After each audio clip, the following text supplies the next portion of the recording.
Once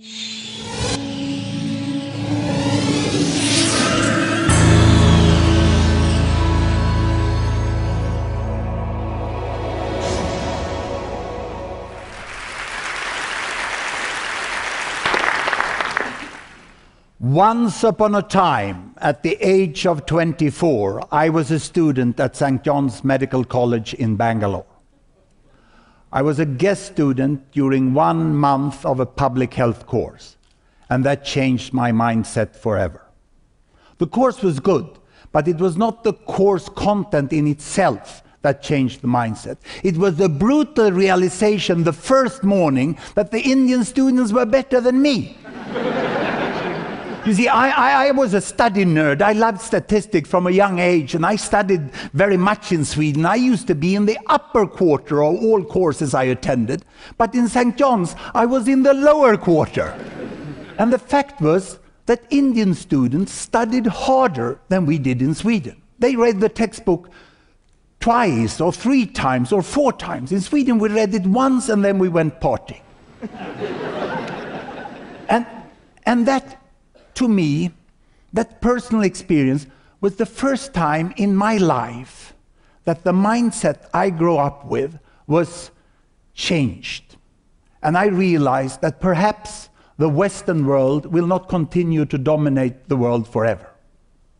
And I think many of you have the same sort of personal experience. It's that realization of someone you meet that really makes you change the ideas about the world. It's not the statistics, although I try to make it funny. And I will now, here on stage, try to predict when that will happen, that Asia will regain its dominant position as the leading part of the world, as it used to be over thousands of years. And I will do that by trying to predict precisely at what year the average income per person in India and China will reach that of the West. And I don't mean the whole economy, because to grow an economy of India to the size of UK, that's a piece of cake with 1 billion people. But I want to see when will the average pay, the money for each person per month in India and China, when will that have reached that of UK and the United States? But I will start with the historical background, and you can see my map if I get it up here, you know. I will start 1858. 1858 was a year of great technological advancement in the West.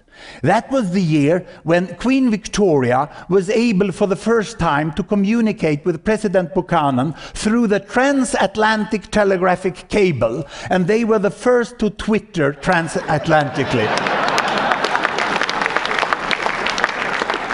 And I've been able, through this wonderful Google and internet, to find the text of the telegram sent back from President Buchanan to Queen Victoria, and it ends like this.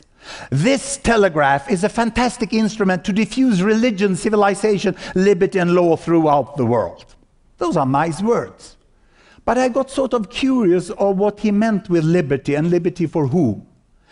And we will think about that when we look at the wider picture of the world in 1858, because 1858 was also a watershed year in the history of Asia. 1858 was the year when the courageous uprising against the foreign occupation of India was defeated by the British forces. And India was up to 89 years more of foreign domination. 1858 in China was the victory in the Opium War by the British forces. And that meant that foreigners, as it said in the treaty, was allowed to trade freely in China. It meant paying with opium for Chinese goods. And 1858 in Japan was the year when Japan had to sign the Harris Treaty and accept trade on favorable condition for the US. And they were threatened by those black ships there that had been in Tokyo Harbor over the last year. But Japan, in contrast to India and China, maintained its national sovereignty. And let's see how much difference that can make. And I will do that by bringing these bubbles back to a Gapminder graph here, where you can see each bubble is a country. The size of the bubble here is the population. On this axis, as I used to have, income per person in comparable dollar, and on that axis I have life expectancy, the health of people. And I also bring an innovation here. I have transformed the laser beam into an ecological, recyclable version here in green India. And we will see, you know, look here, 1858, India was here, China was here, Japan was there, United States and United Kingdom was richer over there, and I will start the world like this. India was not always like this level. Actually, if we go back into the historical record, there was a time hundreds of years ago when the income per person in India, China was even above that of Europe. But 1850 had already been many, many years of foreign domination, and India had been de-industrialized. And you can see that the countries who were growing their economy was United States and United Kingdom, and they were also by the end of the century getting healthy. And Japan was starting to catch up. India was trying down here. Can you see how it starts to move there? But really, the national sovereignty was good for Japan, and Japan is trying to move up there. And at the new century, you know, health is getting better, United Kingdom, United States, but careful now, we are approaching the First World War, and the First World War, you know, will see a lot of deaths and economical problem here. United Kingdom is going down, and now comes the Spanish flu also. And then after the First World War, they continue up, still under foreign domination and without sovereignty. India and China is down in the corner. Not much has happened. They have grown their population, but not much more. In the 1930s now, you can see that Japan is going to a period of war with lower life expectancy, and the Second World War was really a terrible event, also economically for Japan, but they did recover quite fast afterwards, and we are moving into the new world. And 1947, India finally gained its independence, and they could raise the Indian flag and become a sovereign nation, but in very big difficulties down there. And in 1949, we saw the emergence of the modern China in a way which surprised the world. And what happens? What happens after independence? You can see that the health started to improve. Children started to go to school. Health services were provided. But this was a great leap forward when China fell down. It was central planning by Mao Zedong. China recovered, and they said never more stupid central planning. But they went up here, and India was trying to follow, and they were catching up indeed. And both countries had the better health, but still a very low economy. And we came to 1978, and Mao Zedong died, and a new guy turned up from the left, and it was Deng Xiaoping coming out here, and he said, doesn't matter if a cat is white or black as long as it catches mice, because catching mice is what the two cats wanted to do. And you can see the two cats being here, China and India, wanting to catch the mice over there, you know. And they decided to go not only for health and education, but also starting to grow their economy. And the market reform was successful there. In 92, India follows with a market reform. And they go quite closely together. And you can see that the similarity with India and China in many ways are greater than the differences with them. And here they march on. And will they catch up? This is the big question today. There they are today. Now, what does it mean that the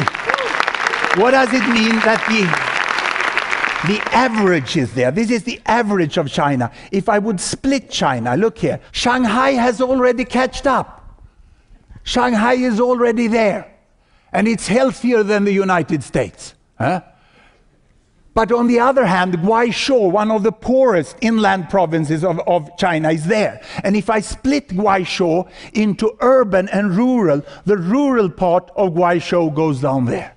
You see this enormous inequity in China in the midst of fast economic growth. And if I would also look at India, you have another type of inequity actually in India. The geographical, macro-geographical difference is not so big. Uttar Pradesh, the biggest of the states here, is poorer and have a lower health than the rest of India. Kerala is flying on top there, matching United States in health, but not in economy. And here Maharashtra with Mumbai is forging forward. Now in India, the big inequities are within the state rather than between the states. And that's not a bad thing in itself. If you have a lot of inequity, macro-geographical inequities can be more difficult in the long term to deal with. than if it is in the same area where you have a growth center relatively close to where poor people are living. No, there was one more inequity. Look there, United States. Oh, they broke my frame. Washington, D.C. went out here.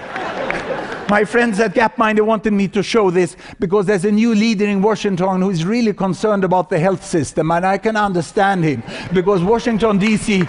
is so rich over there, but they are not as healthy as Kerala. It's quite interesting, isn't it?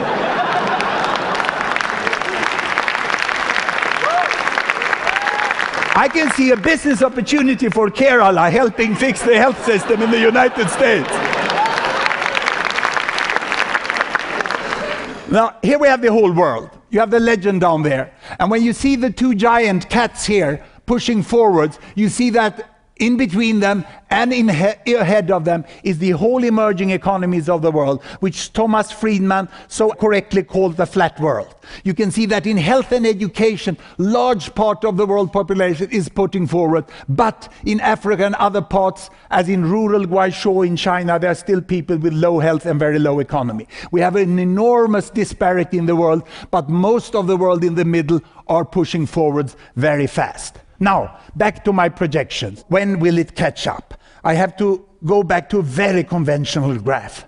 I will show income per person on this axis instead. Poor down here, rich up there, and then time here. From 1858, I start the world, and we shall see what will happen with these countries.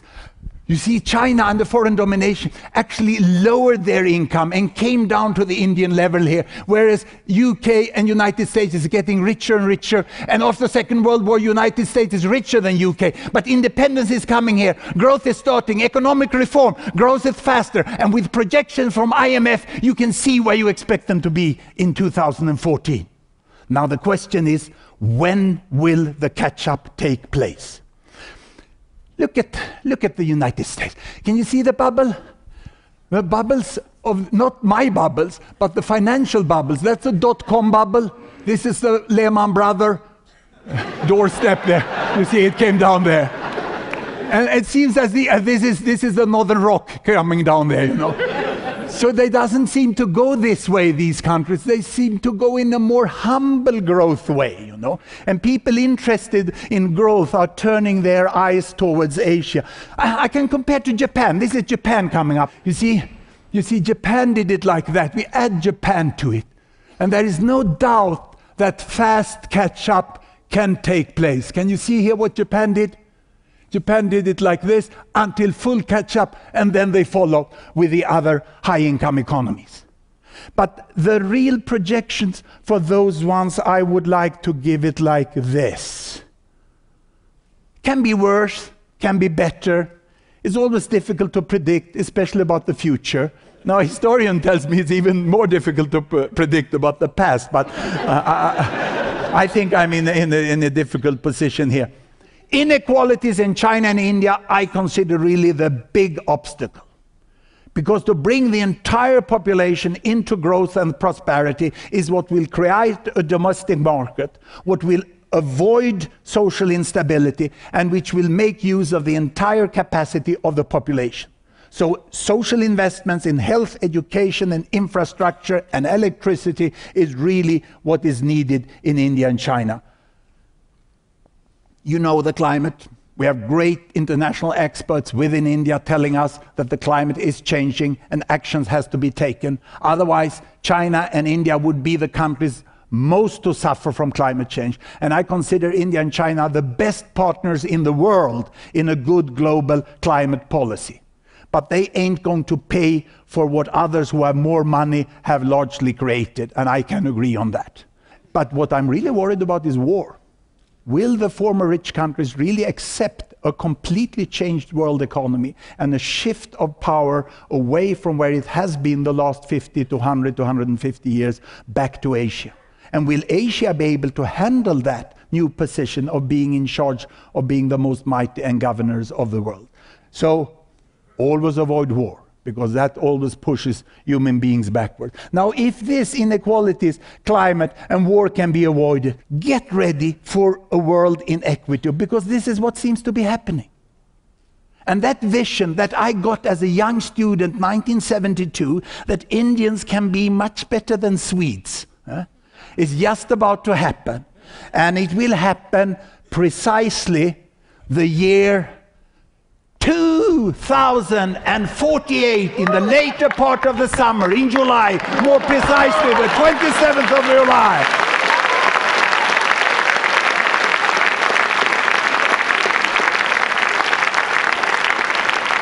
The 27th of July, 2048, is my 100th birthday.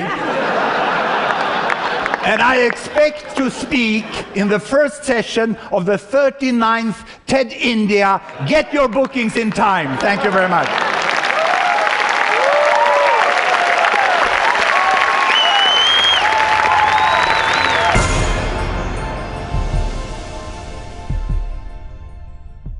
If you did an internet search in the greater Detroit area, you'd see bad news. Companies closing, that houses were being foreclosed upon. However, when there are negative things going on, there's also opportunity. And for people that look for it, like Dave, they see the opportunity and they say, I can make a difference here. There's a constant stream of negative news about, economics and whatever. And so it's nice to inject some positive news coming out of Ypsilanti. It's motivation to make you want to do something to help out your town. So my friend Corinne, who is the manager at the Ypsilanti Food Co-op, sent me what she thought was a grant for a solar project. Turned out it was a very low-interest loan. So it kind of sparked my interest, and then I did some searching and was able to actually find a small $6,000 grant from the state of Michigan. But I've never done solar. I didn't know square one about how it was done. We bought panels, we figured out how to do it, and that was our first system. We needed to monitor the power and be able to track how much is coming in and out. I did find products that would do this for us, but those products could cost thousands of dollars. We didn't have $1,000. We invented a way to read utility meters for essentially free. My goal is to see a cloud. And I wanted to see a nice, smooth solar graph. Then I wanted to dip a little bit and know that a cloud just went over the solar panels. My wildest dreams is to have 100 locations in Ypsilanti, all on Solar Ypsi, all being tracked in real time. And Ypsilanti would be the place to come for solar information. When I started, I was searching and I was looking in 10 or 12 different places. And so now we have a website where information's already been collated. And so someone can search on solar, find this site, and hopefully have all the information they need.